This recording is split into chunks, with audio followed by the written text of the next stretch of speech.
दरम्यान आणखी एक महत्त्वाची अपडेट, साध्वी प्रज्ञा सिंग आणि इतर 7 आरोपींना पुराव्यांअभावी मालेगाव बॉम्बस्फोट प्रकरणात निर्दोष मुक्त करण्यात आलेलं आहे।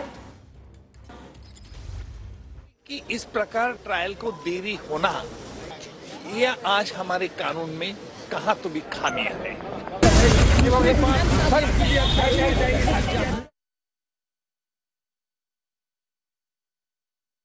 हमेशा मुझे लगता है कि इस प्रकार ट्रायल को देरी होना, यह आज हमारे कानून में कहां तो भी खामियां है।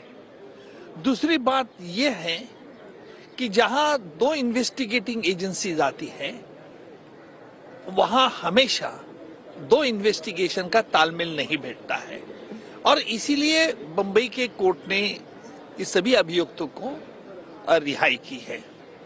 हालांकि वो ट्रायल मैंने नहीं चलाई, लेकिन जहां तक मैं जानता हूं कि ये पूरी ट्रायल एक सर्कमस्टेंशियल सबूत पर आधारित है। हिंदू कधीच आतंकवादी होऊ शकत नाही आणि तेच परत एकदा आजच्या निकालामध्ये सरळ स्पष्ट झालेलं आहे। कधीही हिंदू समाजाच्या व्यक्ती कुठल्याही अन्य धर्माचा द्वेष करून स्वतःचा धर्म वाढवण्याचा प्रयत्न कधीच करत नाही आणि त्याच्यावरच शिक्कामोर्तब झालेला आहे।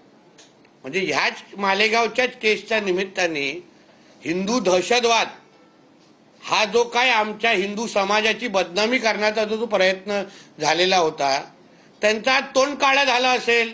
17 साल से ये दोनों लड़ रहे थे, उनको तुरुंगवास भी मिला था, लेकिन तभी से वो बोल रहे थे कि हम लोग निर्दोष है। लेकिन कांग्रेस गवर्नमेंट ने एक हिंदू दहशतवाद, एक गलतफहमी लोगों में घुमाने के लिए इसी तरह की कार्रवाई की थी।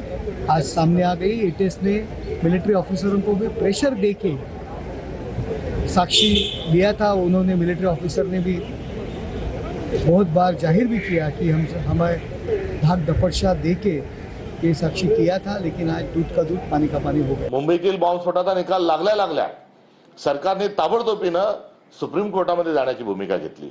या निकालानंतरही सरकार ती भूमिका घेणार आहे का? कारण दोन्ही दहशतवादी हल्ले होते आणि दोन्हीच्या आरोपींना अटक ही झालीच पाहिजे, कठोरात कठोर शिक्षा झाली पाहिजे, ही काँग्रेस पक्षाची भूमिका आहे। दुटप्पीपणा हा सरकारने कुठल्याही प्रकारचा हा करू नये, एवढंच या निमित्ताने सांगावंसं वाटतं। आणि संशयाचा पुरावे न मिळाल्यामुळे, सक्षम पुरावे न मिळाल्यामुळे जर कुणाला सोडलं जात असेल तर असं हे होऊ नये। मी माननीय न्यायालयाचे या ठिकाणी आभार व्यक्त करतो। गेल्या काही वर्षांच्या पासून भगवा आतंकवाद, हिंदू आतंकवाद हे जे शब्दप्रयोग काँग्रेसच्या माध्यमातून स्पॉन्सर्ड केले जात होते, मला वाटतं की या न्याय निवाड्याच्या माध्यमातून त्यांना मिळालेली ही एक चपराक आहे आणि म्हणून माननीय न्यायालयाचं निर्णयाचे या ठिकाणी आम्ही सर्व